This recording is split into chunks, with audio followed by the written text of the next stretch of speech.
one time at Bad Boy, did you have any kind of percentage or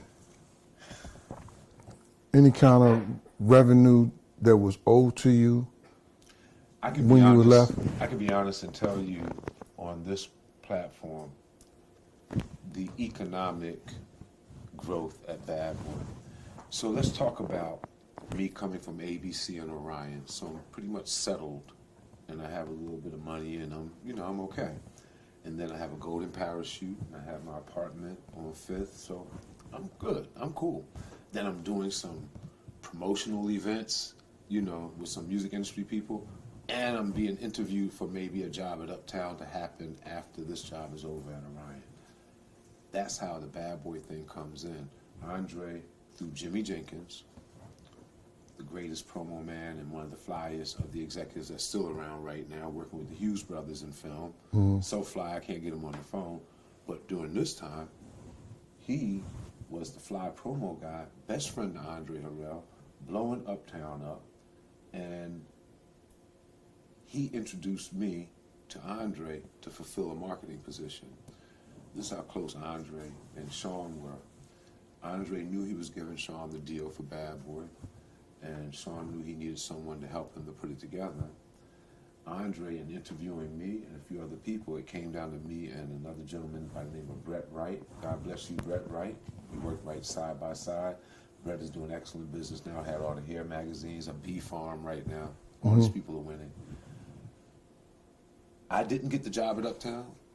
Andre placed me or asked Sean, hey, they did some type of conversation where Sean was like, I think I want you to come and be with me at Bad Boy. You should do this. And between Andre and him, that's where the opportunity became. And I took that opportunity because it was even better than working at Uptown, starting something fresh from day zero.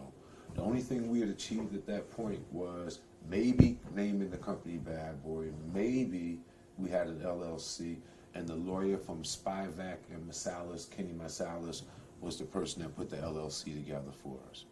I sat across from him. He was at his Uptown desk. He had just been appointed VP of A&R and Artisan Development, maybe a few months into that.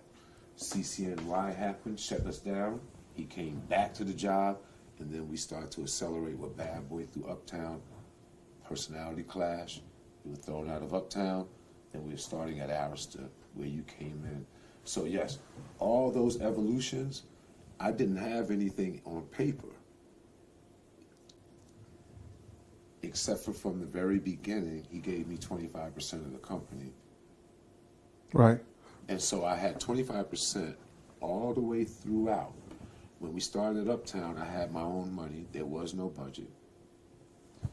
At some point, he didn't pay me, so I still had to take care of myself, but still work at Bad Boy, picking up the jackets from D-Ferg, doing all that. I had to do all the same work.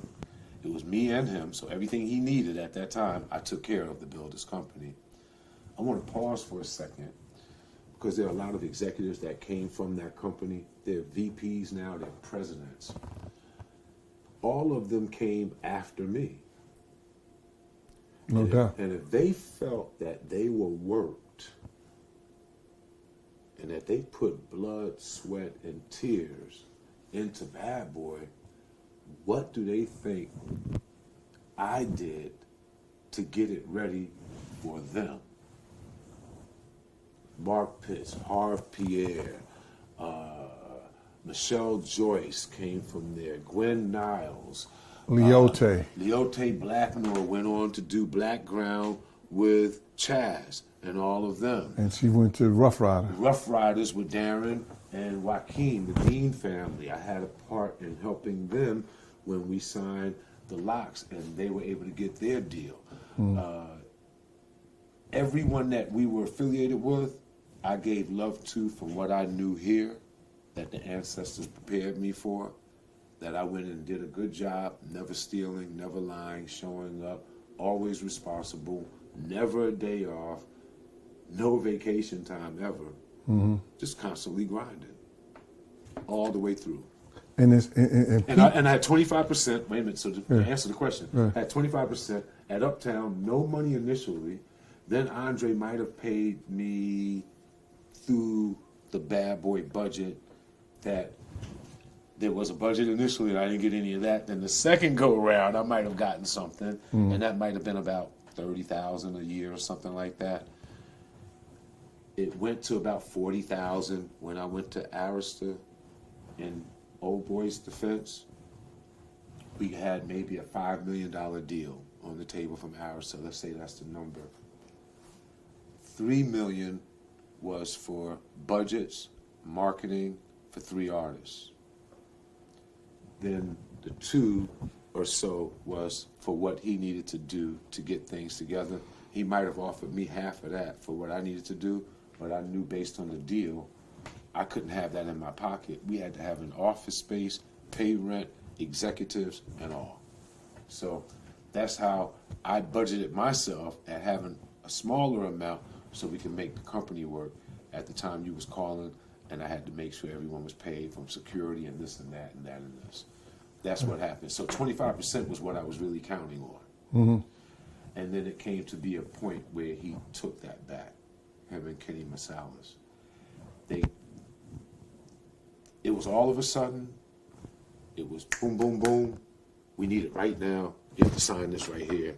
And this is what needs to happen. It's desperate. It's urgent.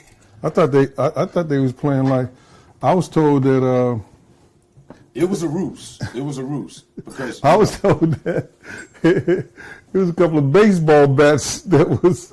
Well, you know how you set the scene. It was a couple of baseball bats that helped change him. No, let me tell you. No, I don't mean to laugh at it. No. It's funny laughable. now No, it's because laughable. Because I was told, you know, there had to be some extra pressure and influence. Well, here's there was some pressure on this guy. That wasn't what made me change my mind. You understand? Because where I come from, I might not be street, but I can withstand an ass whipping for my money. What happened was the fact that he even pulled it. Right. I was crushed Yo, on the inside. But see, the thing about it is, Kirk, it was always, you know, this was I looked at it this way, because y'all was so close, and I heard you say this before. You say, yo, y'all used to pray together. We did. We prayed together to make that company happen. We prayed when Universal MCA fired him based on the CCNY. We had no actual money or chance or opportunity at that time. He was locked in a hotel, and I'll get into it in the book, with his mom and people like Sister Soldier visiting. This was around the time that he recognized me as a true person, because during that time at the lowest, when no one wanted to be bothered with him. And that's not true, because none of the record companies in the business were like that. Because he was sad and distressed about it. So whoever it was that wanted to be bothered with him, because he used to come out, he still used to come out with the same game, and D Ferg used to say, that nigga was talking about killing himself, man. And I said, so let him. Okay.